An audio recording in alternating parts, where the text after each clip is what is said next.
A pregnant wife believe lies he's doing bleeding on a this. ballroom floor. 500 guests watch in Pregnant. silence. Someone should help Her her. millionaire husband stands over her, Get fist out of my still sight, clenched, you little tramp! not even pretending to help. He thinks he is God, untouchable. My baby. He thinks his My money God, makes him did God. you see that? He just Then the pulled doors out a burst gun. open. We have to A get man out of in here a Santa right suit now. walks in. He rips off the beard, and the words that come out of his mouth will destroy better everything watch this out. monster has built. I know exactly. What happens How dare next you is a show your story of face betrayal, here. survival, This is your final warning. and the kind of revenge Get that out of takes my house everything from now. a man who thought he owned the world. Gonna be okay. Stay until the You're end. safe now. You will not believe how this finishes. Drop a comment telling me where you are listening from. And if this story moves you, share it with someone who needs to hear it. The mirror never lies, but Maggie Thornton had learned to lie to it. She stood in the master bathroom of the Blackwell penthouse, dabbing concealer beneath her left eye where the bruise had yellowed into something she could almost hide. 7 months pregnant, exhausted beyond measure, and still playing the role of the perfect wife, the role Garrett demanded, the role she had convinced herself was love. Her fingers trembled as she blended the makeup into her skin. The bathroom was enormous, all marble and gold fixtures, the kind of space that appeared in architecture magazines. But to Maggie, it had become a prison cell with better lighting. 4 years of this, 4 years of walking on eggshells, of measuring her words, of shrinking herself small enough to fit into the space Garrett allowed her to occupy. She barely recognized the woman staring back at her. Once, she had been Maggie Thornton, investigative journalist for the Tribune. She had broken stories that made powerful men nervous. She had sat across from corrupt politicians and watched them squirm as she presented evidence of their crimes. Her byline had meant something. Her voice had mattered. Now she was Margaret Blackwell, trophy wife, and the only thing she broke was her own spirit. The baby kicked beneath her ribs, a small rebellion of life that reminded her she was not entirely alone. She pressed her palm against the swell of her belly and whispered words she could not say aloud. "We will survive this. We have to. I do not know how yet, but I promise you, we will find a way." From the bedroom, Garrett's phone buzzed against the nightstand. He was in the shower, preparing for tonight's Christmas Eve gala. The gala he had spent 6 months planning. The gala where 500 guests would celebrate his success while she smiled beside him like an ornament on a tree. The phone buzzed again. Maggie knew she should not look. Looking led to questions. Questions led to arguments. Arguments led to pain. She had learned this lesson so many times that it was written into her bones. But something pulled her toward the nightstand, some instinct she had buried for too long. The journalist in her, perhaps, the part that still believed in truth. The message was from a contact saved only as, "Cannot wait to see you tonight. Wear the red tie I bought you. We will celebrate properly after." Maggie's stomach turned. She had suspected for months. The late nights that came with excuses too polished to be genuine. The sudden business trips to cities where Sloan Mercer happened to be attending conferences. The way he looked at his assistant when he thought no one was watching, with a warmth he had not shown Maggie since their honeymoon. Now she had proof, glowing on the screen like a confession. The bathroom door opened. Garrett stood in a cloud of steam, towel wrapped around his waist, water dripping from his dark hair. He was handsome in his way that dangerous things often are. Sharp jaw, cold blue eyes, the kind of smile that had once made her feel special and now made her feel small. At 38, he had the look of a man who had never been told no, who had never faced a consequence he could not buy his way out of. His gaze moved from her face to his phone in her hand. The temperature in the room dropped. "What are you doing?" Garrett said. His voice was quiet, which was worse than shouting. Maggie had learned to fear the quiet more than the rage. The quiet meant he was calculating. The quiet meant punishment was coming, and it would be precise. Nothing. Maggie set the phone down carefully on the nightstand. Her heart was pounding so hard she was certain he could hear it. It buzzed. "I was just checking the time." He crossed the room in 3 steps. His fingers closed around her wrist, squeezing until she felt the bones grind together. She gasped, but did not cry out. She had learned that crying out only made things worse. It excited something in him, something dark that fed on her pain. "You are lying to me," Garrett whispered against her ear. His breath was hot, his grip tightening with each word. "On the most important night of my career, you are snooping through my personal messages like some jealous housewife. Do you have any idea how pathetic that makes you look? You are hurting me. Maggie managed. Please, the baby. He released her wrist suddenly, stepping back as if she had been the one to grab him. His expression shifted from rage to something almost worse, disappointment, the kind of look a parent gives a child who has failed to meet expectations. Your father already thinks you are a failure, he said calmly, adjusting his towel. His voice was conversational now, almost pleasant. That was somehow more terrifying than the anger. Imagine what he would think if he knew you could not even hold a marriage together. That you drove your husband to seek comfort elsewhere because you could not be what he needed. The words landed like fists. Maggie wrapped her arms around herself, protecting the baby, protecting what was left of her heart.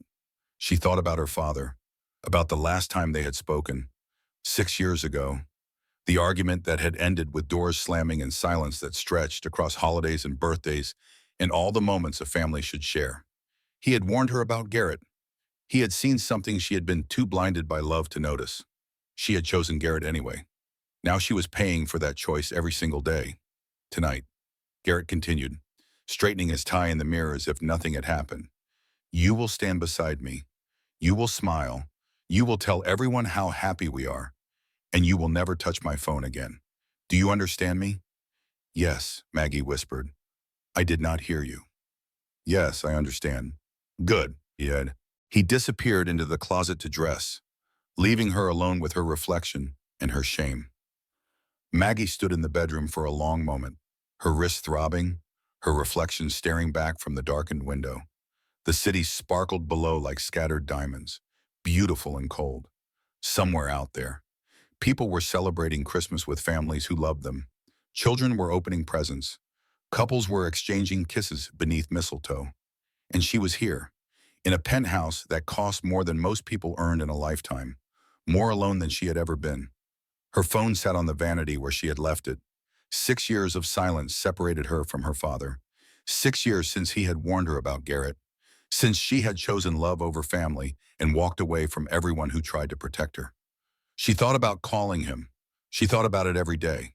Her finger would hover over his contact, and then the shame would crash over her like a wave. How could she call now after everything? How could she admit that he had been right and she had been so terribly, devastatingly wrong? Pride is a prison stronger than any lock, and shame builds walls higher than any tower. The baby kicked again, harder this time. A reminder, a demand, a tiny voice saying, fight for me even if you cannot fight for yourself. Maggie wiped her eyes, straightened her shoulders, and began to dress for the party. She chose the sky blue gown Garrett had selected for her. It was beautiful and modest and exactly what he wanted her to wear. She had stopped choosing her own clothes 2 years ago. It was easier that way. Fewer arguments, fewer bruises. As she zipped the dress and checked her reflection one final time, she made herself a promise. Tonight, she would smile. Tonight, she would play her part. But tomorrow, she would start planning. She did not know how yet, but she would find a way out. For herself, for her baby, for the woman she used to be. She did not know that by midnight, everything would change. She did not know that her father had received an invitation to the gala. She did not know he was coming dressed as Santa Claus, ready to deliver a gift that would save her life. The Riviera Grand Hotel had been transformed into a winter wonderland that existed only in the dreams of the extraordinarily wealthy. Crystal chandeliers dripped light like frozen rain across a ballroom that could hold 1,000 guests comfortably. A 15-foot Christmas tree towered in the center of the space, decorated with gold and silver ornaments that cost more than most people's monthly rent. Each ornament had been hand-blown by artisans in Italy. Each light had been placed with mathematical precision to create the perfect glow. An orchestra played classical arrangements of holiday songs, while waiters in white gloves circulated with champagne that sparkled like liquid starlight. The guests were dressed in their finest, diamonds glittering at throats and wrists, watches that cost more than houses catching the light with every gesture. This was Garrett Blackwell's kingdom, and tonight was his coronation. Maggie moved through the crowd like a ghost in her sky blue gown. She smiled when smiled at. She laughed when laughter was expected. She complimented dresses and asked about children and pretended to care about vacation homes and stock portfolios. She played her part with the precision of someone who had rehearsed it for years. But her eyes kept finding Garrett. He stood near the bar, surrounded by investors and city officials who hung on his every word. His arm was draped casually around the shoulders of a woman in a crimson dress that clung to every curve. Sloane Mercer, his executive assistant, his mistress, the woman who had sent that message on his phone. Sloane was everything Maggie was not, confident in a way that came from never having been broken. Unburdened by the weight of secrets and shame, free in a way that Maggie had forgotten was possible, she leaned into Garrett as she spoke, her red lips close to his ear, her laughter bright and practiced. The color of her dress was no accident. Red for passion, red for danger, red for the blood that Maggie imagined sometimes when she dreamed of escape. Garrett smiled at whatever Sloane said, and it was a real smile, the kind that reached his eyes, the kind he never gave Maggie anymore, the kind he used to give her, back when she believed the lie of their love. Margaret. A voice interrupted her surveillance. Councilman Peters, an older man with a red face and an expensive watch, appeared at her elbow. His breath smelled of champagne and his smile held the practiced warmth of a man who spent his life asking for favors. "You look radiant tonight. Pregnancy suits you." "Thank you," Maggie said automatically. Her hand moved to her belly in a protective gesture she had developed without realizing it. "We are very excited. And Garrett must be over the moon," Peters continued, glancing toward the bar where Garrett was still entertaining his admirers. "The Thornton Harbor project is going to change this city. Named after your family, I hear." Maggie's smile tightened until it ached. "Yes, he wanted to honor my heritage." The irony was not lost on her. Garrett had named his largest development after her family specifically because he knew it would irritate her father. A petty victory in a war Douglas Thornton did not even know he was fighting. Every time Maggie saw the billboards advertising luxury condos at Thornton Harbor, she felt the knife twist a little deeper. "Well," Peter said, patting her arm with sweaty fingers, "you must be so proud." "Yes," Maggie said, "so proud." Peters wandered off to find more champagne and more important people to impress. Maggie found herself drifting toward the Christmas tree, drawn to its light like a moth to a flame. Its ornaments reflected the ballroom in distorted miniature, hundreds of tiny parties happening in curved glass. She saw herself in one of them, a woman in blue, alone among the crowd. She thought about better times, Christmases with her parents before she had thrown it all away for a man who saw her as property, her mother's sugar cookies, her father's terrible jokes, the warmth of a family that loved her without conditions. She had not been home for Christmas in 6 years. Well, Maggie turned to find Sloane standing behind her, a glass of red wine in hand that matched her dress perfectly. Up close, she was even more striking. Flawless makeup, perfect posture, the confidence of a woman who knew exactly what she wanted and was not afraid to take it. The pregnant princess, alone by the tree. Sloane continued, her voice dripping with false sweetness. "How festive. You look like one of those sad ornaments they put on trees at nursing homes." "I am just getting some air," Maggie said quietly. She kept her voice calm even as her heart raced. She had learned not to show weakness. Weakness was blood in the water. Sloane stepped closer, her perfume sharp and expensive, invading Maggie's space with deliberate aggression. "Let me give you some advice. Woman to woman." She lowered her voice so only Maggie could hear. "He is bored with you. Has been for years. The only reason he keeps you around is because divorce would be bad for his image. But after the baby comes, well," her smile was a knife, "things have a way of changing." Something cracked inside Maggie, something that had been holding for 4 years, pressed down and compressed until it was almost invisible. But it was still there, the woman she used to be, the journalist who had faced down corrupt politicians without flinching. That woman had not died, she'd only been sleeping. "At least I do not have to sleep my way into a room," she heard herself say. The words escaped before she could stop them. They hung in the air between them like smoke from a fire that had finally caught. Sloane's eyes widened, then narrowed into something dangerous. The mask of pleasantry fell away, revealing the predator beneath. "Excuse me," she breathed. "You heard me." For a moment, they stood frozen in the glow of the Christmas tree. The ornaments reflected their standoff in 100 tiny mirrors. The music played on, the crowd chattered. But in this small space, everything had changed. Then Sloane smiled, slow and cruel. "You are going to regret that," she said. and she walked away toward Garrett with the unhurried pace of someone who knew exactly what was coming.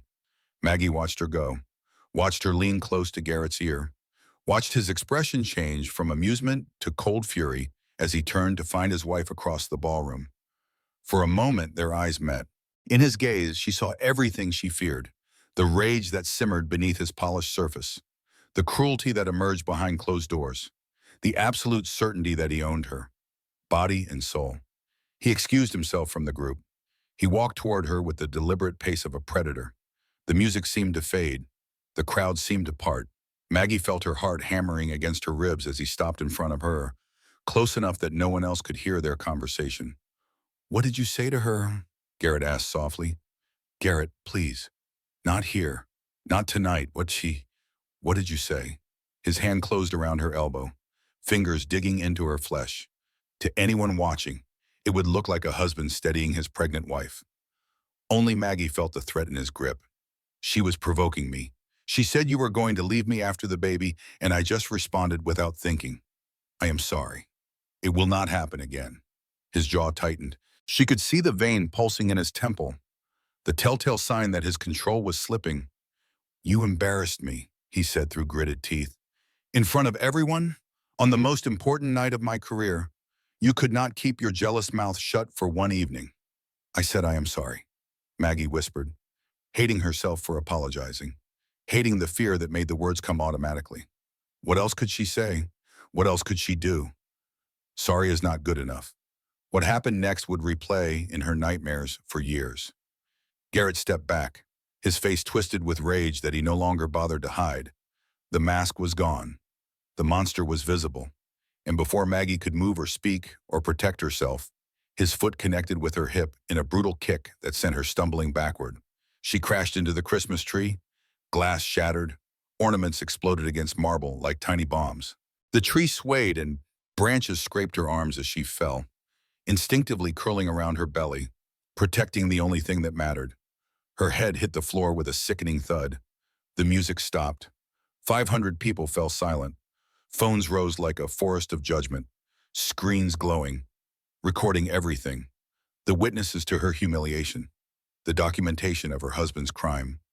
Maggie lay on the floor among broken glass and scattered pine needles, pain radiating through her body, her vision blurring. She could feel the cold marble beneath her. She could smell pine and champagne in fear. She could hear the echo of gasps fading into terrible silence. She could see Garrett standing above her, his fists still clenched, his face red with anger rather than shame. He did not reach for her. He did not apologize. He did not even pretend to care. He simply stared, as if she were something unpleasant he had stepped in. An obstacle, an inconvenience, a problem to be managed. Then the doors burst open. A blast of cold December air rushed through the ballroom, carrying snowflakes that sparkled under the chandeliers like diamonds made of ice. And through that swirl of white stepped a figure in red velvet and black boots, a Santa suit that should have been comical, but somehow was not. The figure strode toward them with purpose, frost still melting on his shoulders, snow in his gray hair. He moved like a man 30 years younger, powered by something stronger than age. He ripped off the white beard to reveal a face lined with age and fury. Douglas Thornton's voice thundered through the silence like the wrath of God himself. "Get away from my daughter." 6 years of silence shattered in a single moment. Douglas Thornton crossed the ballroom with the focused intensity of a man who had built empires and destroyed competitors. At 64, he still had the bearing of a general, the presence of someone accustomed to command. His Santa suit should have made him ridiculous. Instead, it made him terrifying, a force of righteous anger wrapped in red velvet. He did not run. He did not shout again. He simply moved with the certainty of someone who would not be stopped by anything or anyone. Garrett stepped back involuntarily as Douglas reached his daughter. Douglas knelt on the marble floor among the broken ornaments, his Santa coat brushing against the shattered glass. His hands trembled as he touched Maggie's shoulder, her face, her belly where his grandchild grew. Hands that had signed billion-dollar deals now shook with the fear of a father who might have arrived too late. "Sweetheart," he said, his voice cracking. "Are you hurt? Is the baby hurt? Talk to me." Maggie blinked up at him through tears she had not realized she was crying. For a moment, she could not speak. 6 years of missed birthdays and unanswered calls. 6 years of stubborn pride and festering regret. 6 years of silence that had felt like a wound that would never heal. And here he was, appearing like a miracle in a ridiculous costume. "Dad," she whispered. The word felt strange in her mouth after so long. Strange and wonderful and heartbreaking all at once. "I am here," Douglas said. "I am here now. I should have been here sooner. I should have never stopped calling. I should have broken down your door if I had to. But I am here now and I am not leaving." Garrett found his voice. "This is a private matter between a husband and wife. Douglas, I understand you are upset, but perhaps we should discuss this somewhere more appropriate. The optics of this situation are not ideal for any of us." Douglas did not look at him. He helped Maggie sit up carefully, checking for injuries, his CEO composure barely containing the father's terror underneath. His fingers gently probed her arms, her ribs, searching for breaks. "Call an ambulance." Douglas commanded the room. "Now." Anyone who is standing there recording on their phone instead of helping, you should be ashamed of yourselves. Several guests scrambled for their phones to dial emergency services. Others continued recording, sensing that what they were witnessing was historic in the worst possible way. "She is fine," Garrett insisted, his voice rising with the first notes of panic. "She slipped. The floor is wet. She lost her balance and fell into the tree. That is all that happened. Any video will show she was stumbling backward." Douglas finally turned to face his son-in-law. When he stood, he seemed taller than his 64 years, broader than his frame, more dangerous than any boardroom rival Garrett had ever faced. "I saw what you did," Douglas said quietly. "Every person in this room saw what you did, and there are 500 phones that recorded exactly what you did." Garrett's face paled slightly, but he held his ground. The mask was back in place. The concerned husband, the reasonable man. "Whatever you think you saw, it was an accident. Margaret has been under tremendous stress. She has been emotional, unstable. I have been trying to get her help, but she refuses. Ask anyone who knows her. You kicked my pregnant daughter," Douglas said, each word precise as a blade, in the hip, in front of witnesses. "And now you are going to stand there and tell me she slipped. Do you think I am stupid?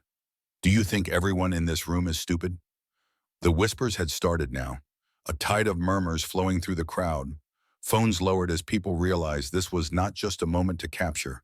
This was something real and terrible and impossible to look away from. The ambulance arrived 7 minutes later, though it felt like hours. Paramedics loaded Maggie onto a stretcher while Garrett continued his damage control, speaking rapidly to his publicist in the corner, already crafting the narrative he would feed to morning news. Douglas rode in the ambulance, holding his daughter's hand, the Santa coat draped over her like a blanket. The sirens wailed through the snowy streets of downtown, red and blue lights painting the world in colors of emergency. "I am sorry," Maggie said through the oxygen mask, "for everything, for 6 years, for not listening to you. You were right about him. You were right, and I was too proud to admit it." Douglas squeezed her hand. "We will talk about that later. Right now, all that matters is you and this baby. Everything else can wait." The snow fell heavier as they raced through the city. Christmas lights blurred past the windows like smeared paint. Somewhere, church bells were ringing midnight. Somewhere, children were dreaming of presents. And in an ambulance speeding toward St. Vincent's Hospital, a father and daughter held hands across 6 years of silence and began the long work of forgiveness. At the hospital, a team was waiting. The emergency room had been alerted to the high-profile arrival, and security had already begun clearing corridors of curious staff and potential paparazzi. Maggie was whisked into an examination room while Douglas paced the hallway, his phone pressed to his ear. "Sarah," he said when his attorney answered, "I need you at St. Vincent's immediately, and I need everything you can find on Garrett Blackwell. Financial records, offshore accounts, property titles, business partners, everything. I do not care what time it is. I do not care what it costs. I want to know every skeleton in every closet." He hung up and dialed another number. "Beverly," he said when his wife answered, "Our daughter is in the hospital. The baby is fine. She is fine. But I need you here, and I need you to bring the file." There was a pause on the other end.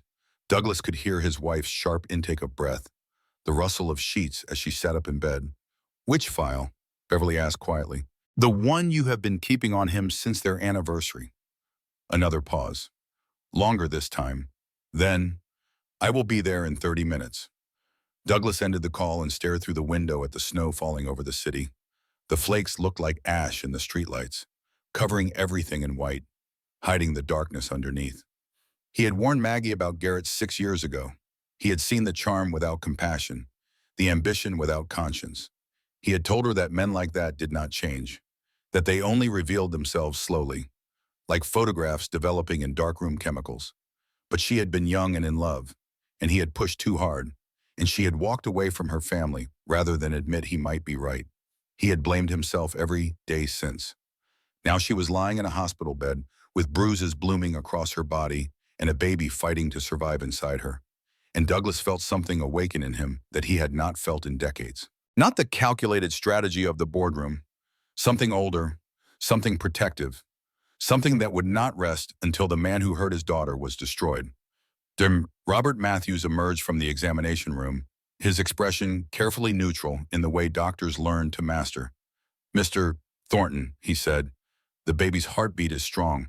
Your daughter has significant bruising but no internal bleeding.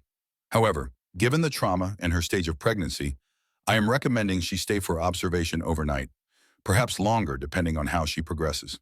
Douglas exhaled slowly. "Thank you, doctor." Dr. Matthews hesitated. "I should also tell you that there was a request from Mr. Blackwell's attorney to access her medical records. We declined, citing patient privacy, but you should be aware that pressure is being applied through various channels." "Of course it is," Douglas said. "Let them apply all the pressure they want. She is my daughter. And no one is getting near her without going through me first." He entered the room where Maggie lay connected to monitors, their steady beeping the only sound. She looked smaller than he remembered, fragile in a way she had never been as a child. The journalist who once took on corrupt politicians and one now flinched at shadows. He sat beside her bed and took her hand again. "I am going to make this right," he said quietly. "Whatever it takes, however long it takes, I promise you." Maggie turned her head to look at him. There was something in her eyes he had not seen in years, a spark of the woman she used to be, buried deep but not extinguished. "He has dirt on you," she whispered. "He told me years ago you made a deal that was not entirely clean. He has proof. He said if I fight him, he will destroy you and the company and everyone who depends on it." Douglas was silent for a long moment. Then he smiled, grim but certain. "Let him try," he said. "I have been destroying people like him since before he was born, and I have never lost a fight that mattered." 3 days after the gala, Maggie received a text from an unknown number. "He has done worse than kick. I have proof. Meet me alone at the Cornerstone Diner off Highway 12 at noon tomorrow, or I send everything to him instead." She stared at the message for a long time. She should have told her father. She should have called the police. She should have done anything except what she did next. Instead, she found herself sitting in a booth at a roadside diner 40 miles outside the city, her hands wrapped around a cup of coffee she could not drink, watching the parking lot through fingerprint-smudged windows. The diner was the kind of place that time had forgotten. Cracked vinyl seats, a jukebox that probably had not worked since the 90s, waitresses who called everyone honey and refilled coffee without being asked. Maggie had chosen a booth near the back, facing the door. Old habits from her journalism days. Always know your exits. Always see who is coming. The bell above the door chimed. Sloan Mercer slid into the booth across from her. She looked different than she had at the gala. The confidence was gone, stripped away like makeup after a long night. Her designer clothes had been replaced with jeans and a sweater that hung loose on her frame. Dark circles shadowed her eyes like bruises of their own. "You came," Sloan said. "I was not sure you would." Maggie studied the woman who had tormented her for years, the woman who had smiled while twisting knives, the woman who had helped Garrett maintain his facade while he destroyed his wife, piece by piece. "Why should I trust anything you say?" Maggie asked. "Because I am as trapped as you are," Sloan replied. "Maybe more." She reached into her bag and pulled out a flash drive, setting it on the table between them. It was small and black and looked completely ordinary. But Maggie understood that ordinary-looking things could contain extraordinary destruction.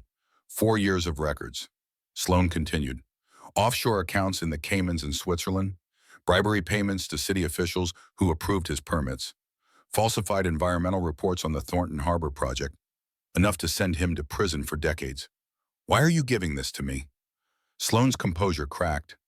Beneath the polished surface, Maggie saw something she recognized. Fear.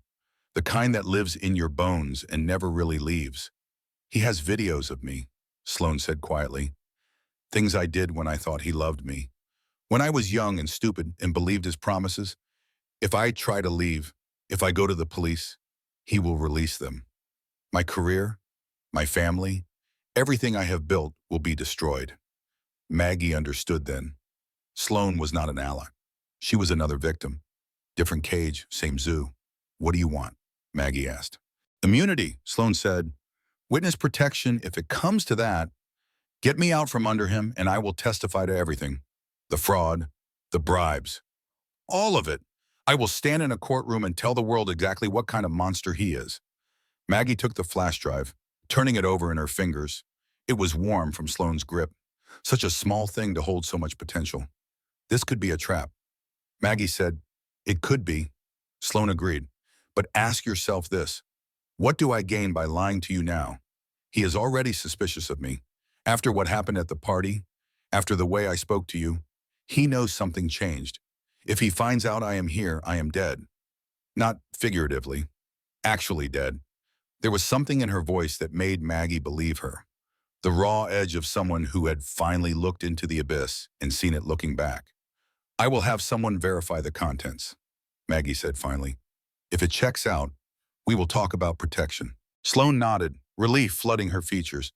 Thank you, I saw you. I know I do not deserve your trust after how I treated you. But I had no choice. He owns everyone around him. That is how he operates. He finds your weakness and he exploits it until you cannot imagine any other way to live. She stood to leave, then paused. Be careful, she said. He is more dangerous than you know. The people he works with, the money he launders. This is not just white-collar crime. There are violent people involved. People who make problems disappear permanently.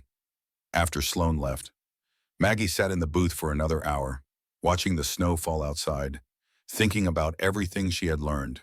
She called Carolyn Prescott, her former colleague from her journalism days.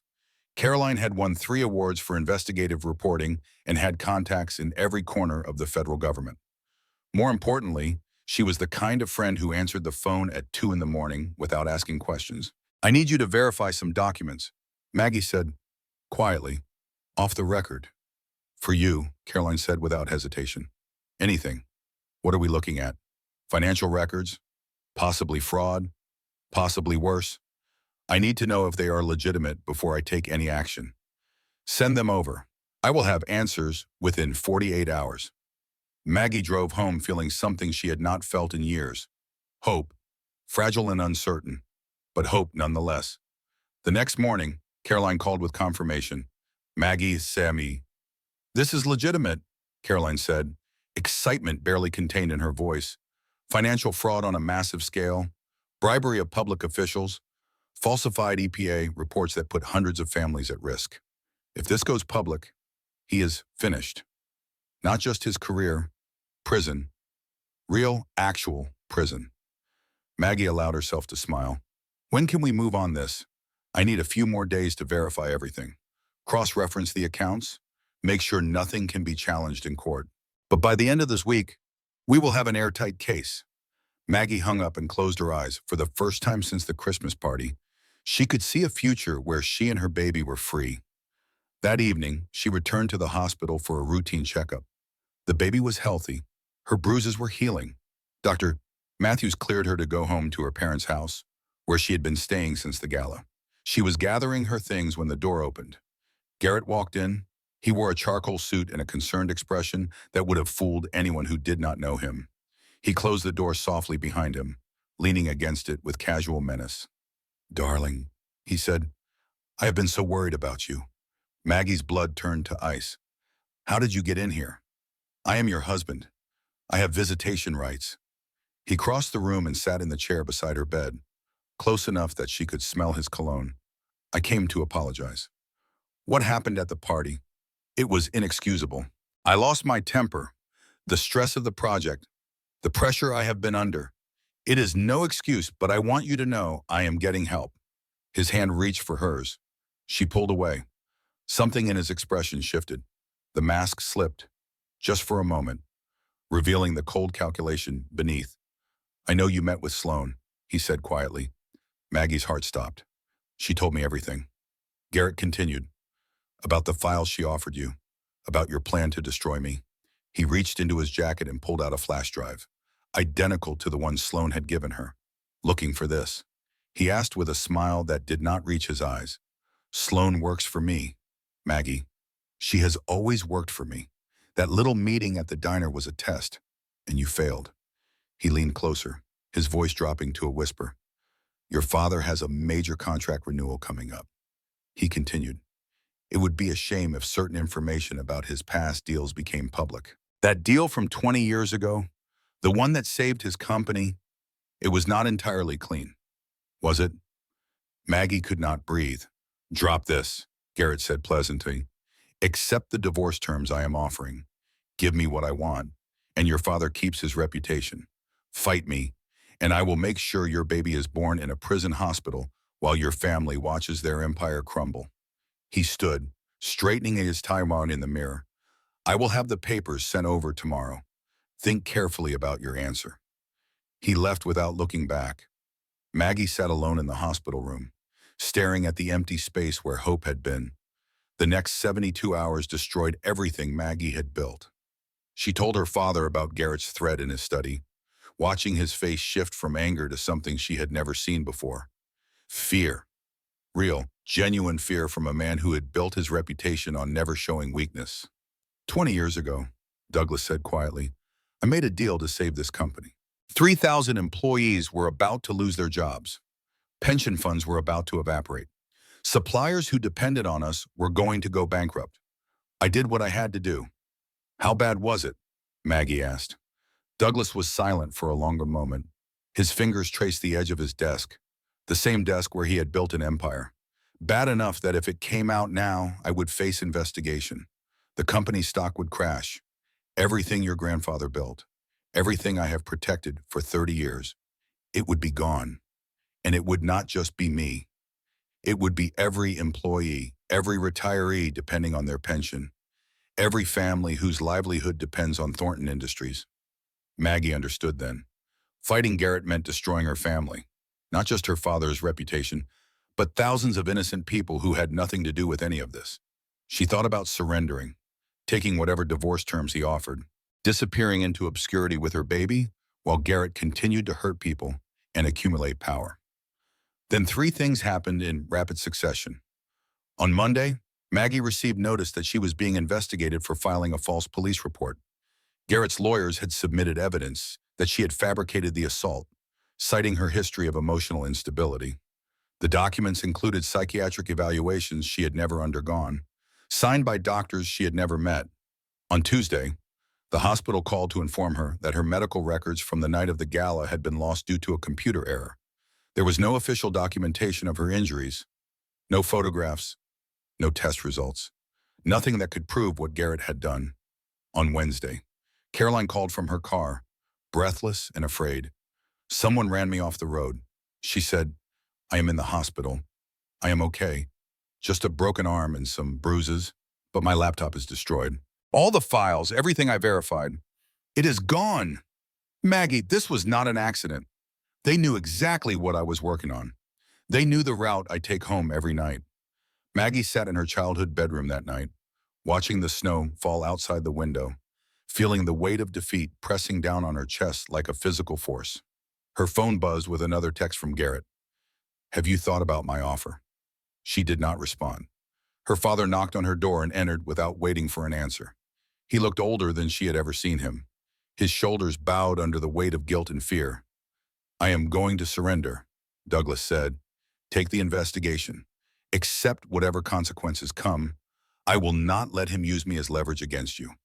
No, Maggie said firmly. That is exactly what he wants. If you go down, he wins everything.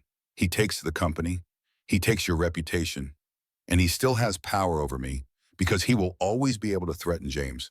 Then what do we do? There was a soft knock and Beverly appeared in the doorway. Maggie's mother had been a quiet presence through all of this, supportive but unobtrusive, the kind of woman who kept her strength hidden until it was needed. "May I come in?" she asked. She sat on the edge of Maggie's bed and took her daughter's hand. "Your father does not know everything I know," Beverly said, "and neither does Garrett." She opened her purse and pulled out a manila folder thick with documents. "I hired a private investigator after your first anniversary." Beverly continued.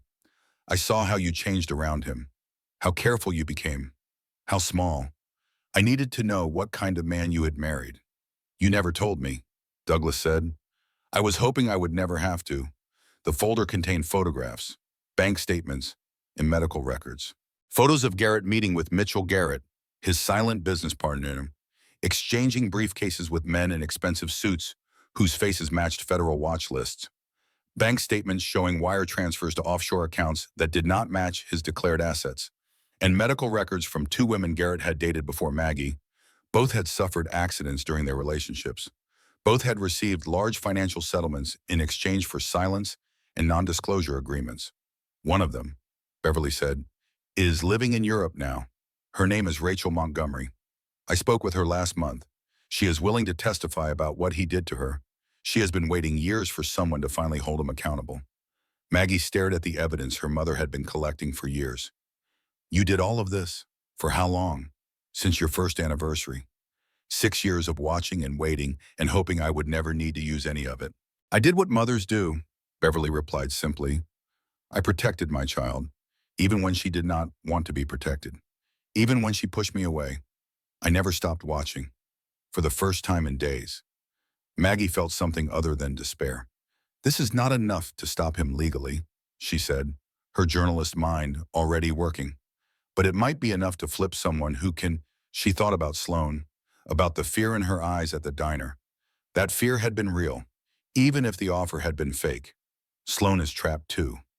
Maggie said, "He has leverage on her. If we can offer her something better than his threats, she might actually turn on him."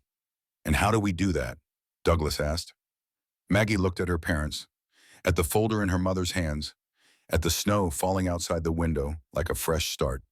"We give her what he cannot," Maggie said. "We give her freedom." Maggie found Sloan 3 days later at a coffee shop in a quiet neighborhood far from downtown. She was sitting alone at a corner table, her fingers wrapped around a paper cup, her eyes hollow. The glamorous woman from the Christmas party was gone. In her place sat someone who looked like she had not slept in weeks. Maggie sat across from her without invitation. "He told me what happened," Sloan said flatly, "that I failed the test, that I was supposed to earn your trust completely before leading you into his trap. Instead, I spooked you early and you went to verify the files. Did you know the meeting was a test from the beginning?" Sloan was silent for a long moment. Then she shook her head. "I thought it was real," she said. "I thought he was actually giving me a way out. By the time I realized what he was doing, it was too late. He called me that night, laughing, telling me I had played my part perfectly without even knowing it, that I was a good little puppet. So you are his victim too." "I have been his victim for 6 years, Sloan said, "since before he even met you. He found me when I was 23, fresh out of business school, ambitious, stupid. He saw exactly what I wanted and he became it. By the time I understood what he really was, he had videos of me doing things that would destroy everything I had worked for." Maggie understood then how Garrett had seemed like a dream come true, how slowly and subtly the trap had closed around her. "I am not here to judge you," Maggie said. "I am here to offer you what he cannot." She slid a folder across the table. Inside were documents outlining a deal her father's lawyers had prepared. Full immunity in exchange for testimony, relocation assistance, a new identity if she wanted it. Sloan looked through the pages, her hands trembling. "He will kill me," she whispered. "If he finds out I am even talking to you again, he will kill me. He has done it before." "He might," Maggie acknowledged. "But if you do nothing, you spend the rest of your life under his control. Is that really living?" Sloan closed the folder, closed her eyes. "There is something you do not know," she said. Something even your mother's investigator did not find. Mitchell Garrett, his business partner, is not really a partner. He is being blackmailed. Garrett has evidence of something Mitchell did years ago. Tax fraud.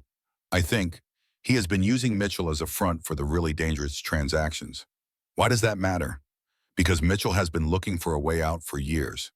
And because Mitchell was there the night I supposedly tried to commit suicide. Maggie's blood ran cold. What are you talking about? Sloan opened her eyes. They were wet with tears she refused to let fall. 2 years ago, I tried to leave. I went to the police, told them everything. Garrett found out within hours. He came to my apartment that night with Mitchell. He told me that if I ever spoke to anyone again, I would have an accident. She pulled down the collar of her sweater, revealing a faint scar across her throat. He made Mitchell watch. Sloan continued. To remind him what happens to people who try to escape. Mitchell has not looked me in the eye since, but he also has not forgotten. If you can get to him, if you can offer him the same deal you are offering me, he might flip. Why would he trust us? Because he has a daughter, Sloan said. She is 12 years old, and he knows that as long as Garrett has power over him, she is never really safe. Maggie absorbed this information.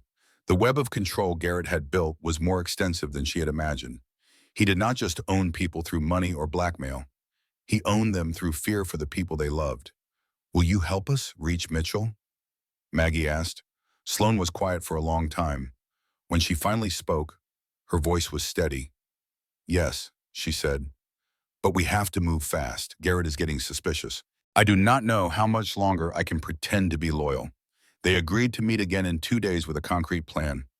Maggie left the coffee shop feeling the closest thing to hope she had felt in weeks. That night, she told her parents everything. If we can flip both Sloan and Mitchell, we will have witnesses to multiple crimes, she explained. Financial fraud, blackmail, assault, maybe even attempted murder. The feds will have no choice but to move on him. Douglas nodded slowly. Sarah has contacts in the FBI. If we bring them solid evidence and cooperating witnesses, they can build a case without relying on anything he might have on me. For the first time, the three of them sat together and planned, not as CEO and socialite and estranged daughter, as a family fighting for their lives. Maggie called Sloan the next morning to finalize details. The phone rang, and rang, and rang. A cold dread settled in Maggie's stomach. She tried again.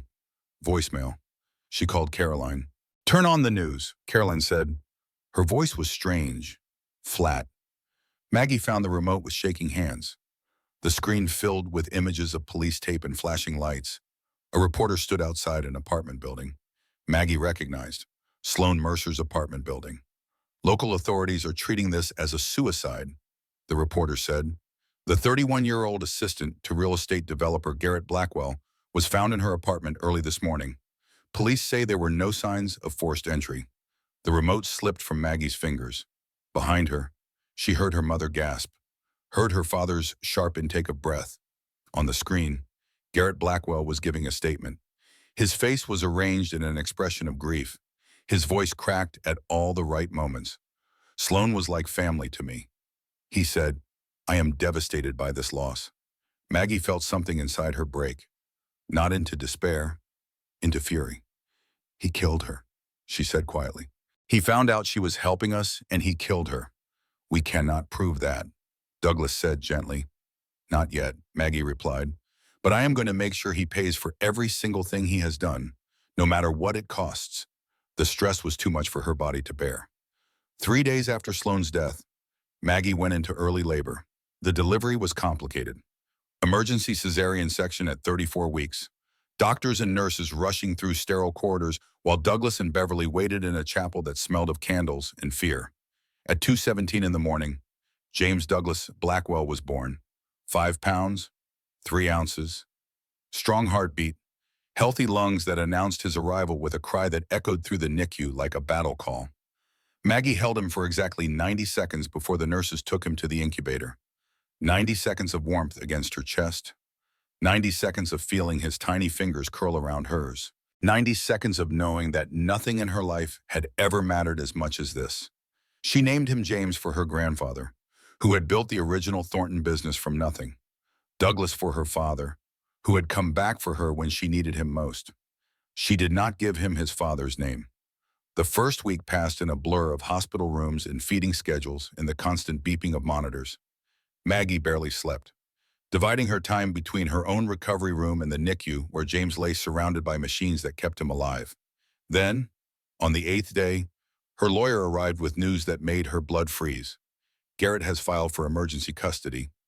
Sarah said, "He is claiming you are mentally unstable, that you made false accusations, that you endangered the child through stress and poor decisions."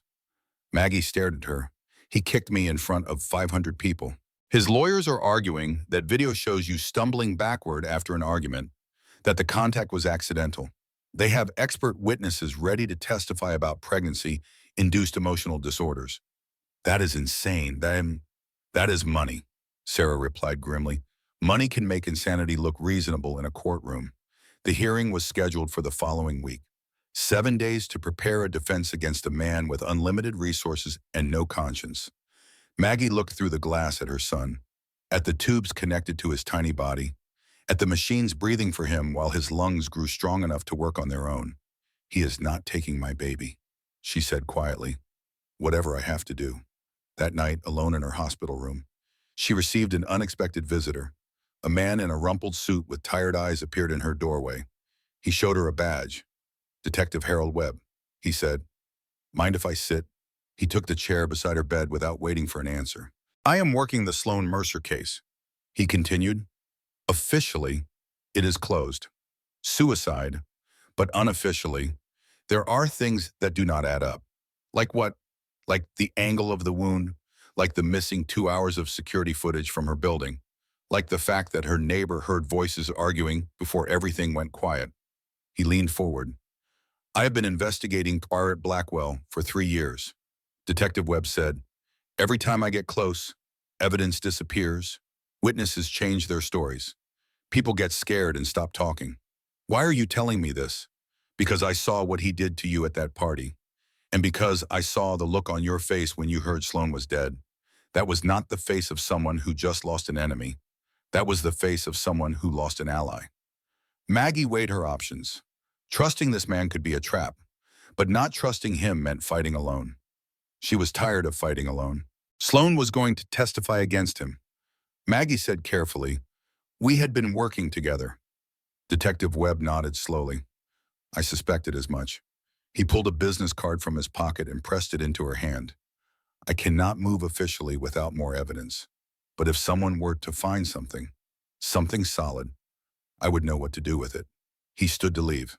"There is a man named Mitchell Garrett," he added from the doorway, "silent partner in most of Blackwell's deals. Word is he has been trying to get out for years. If anyone knows where the bodies are buried, it is him." After he left, Maggie lay awake until dawn. Her son was in the NICU. Her freedom was being threatened in court. A woman who tried to help her was dead, but she also had something she had not had before. A cop willing to look the other way while she found the truth. A lead on a witness who might flip, and a mother who had been gathering evidence for years.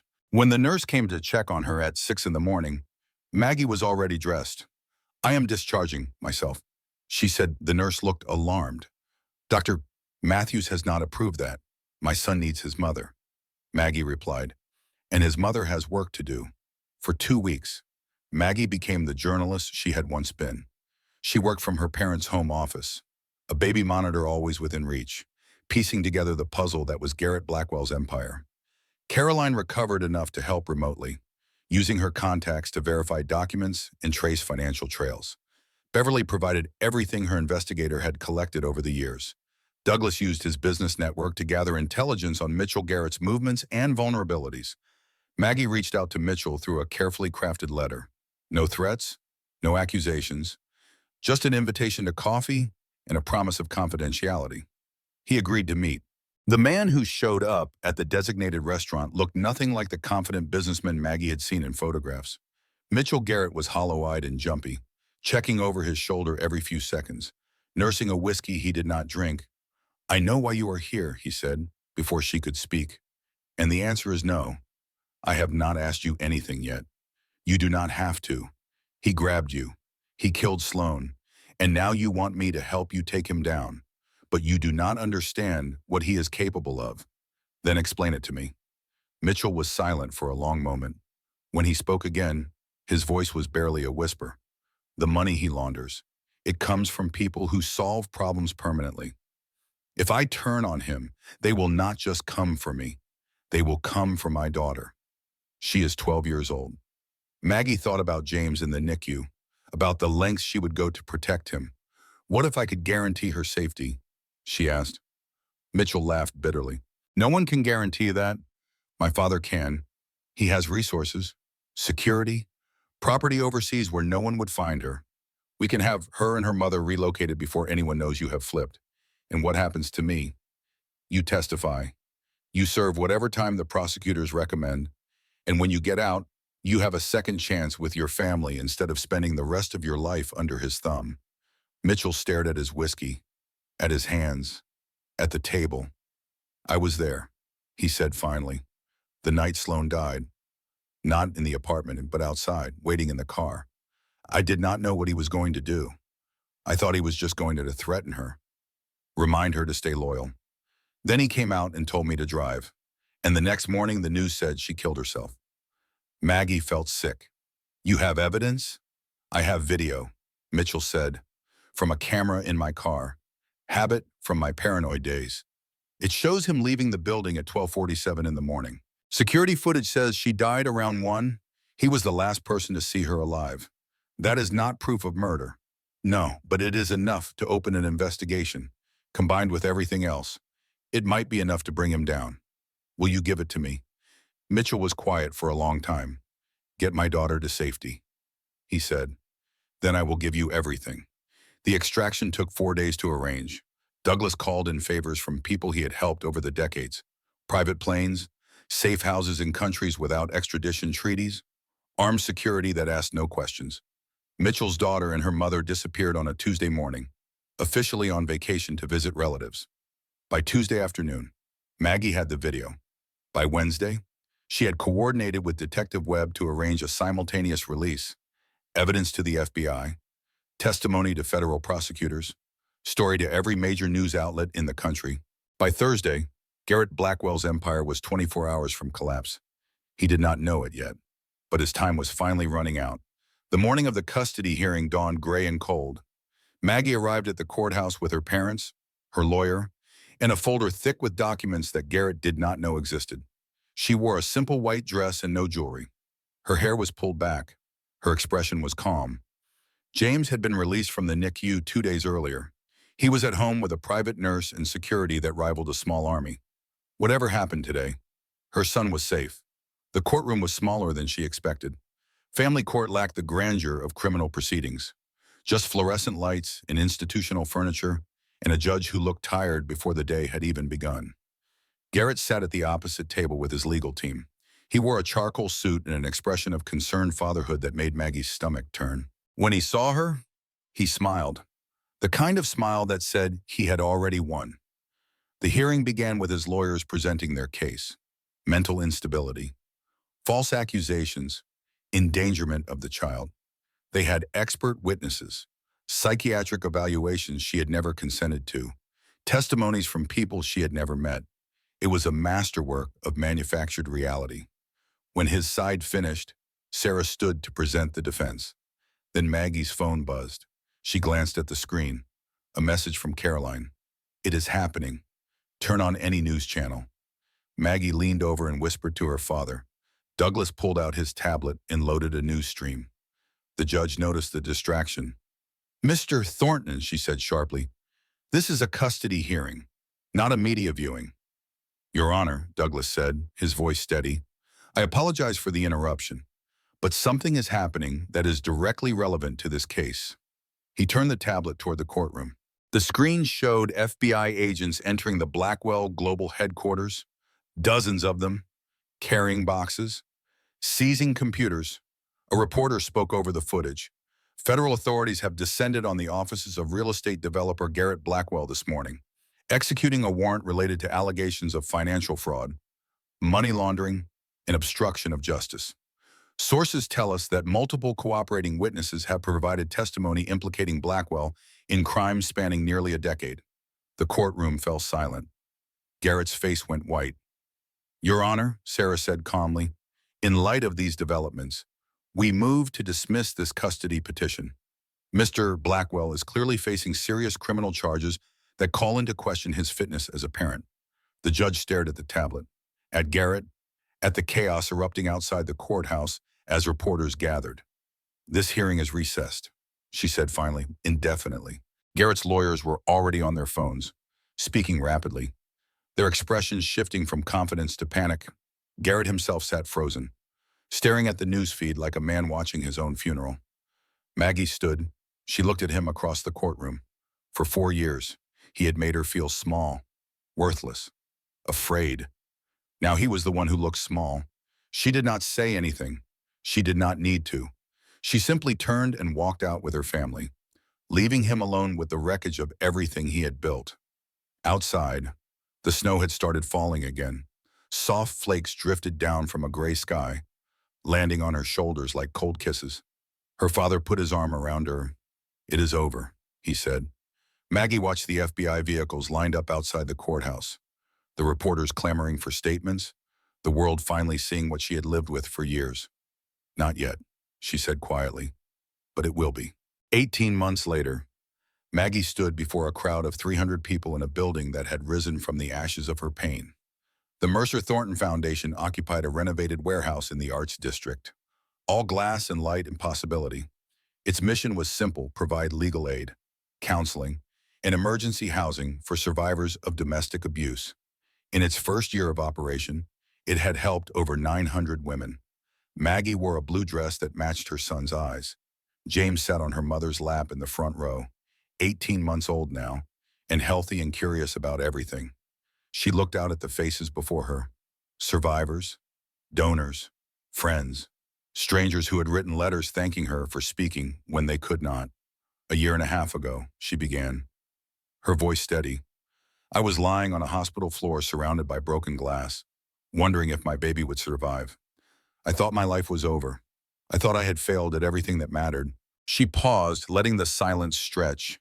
I was wrong. She told them about Sloan, about the woman who had been painted as a villain but was really a victim, about naming the foundation after her as a reminder that monsters like Garrett Blackwell do not just destroy their targets.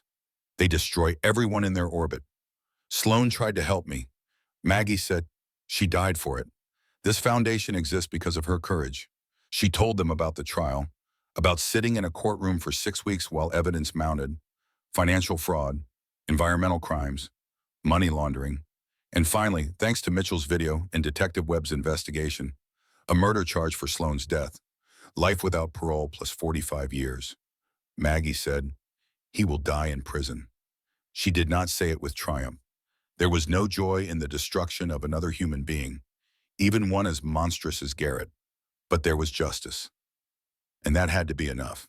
After the ceremony, she stood by the window watching James toddle across the floor, chasing after a balloon that kept escaping his grasp. Her mother appeared beside her. You look happy, Beverly said.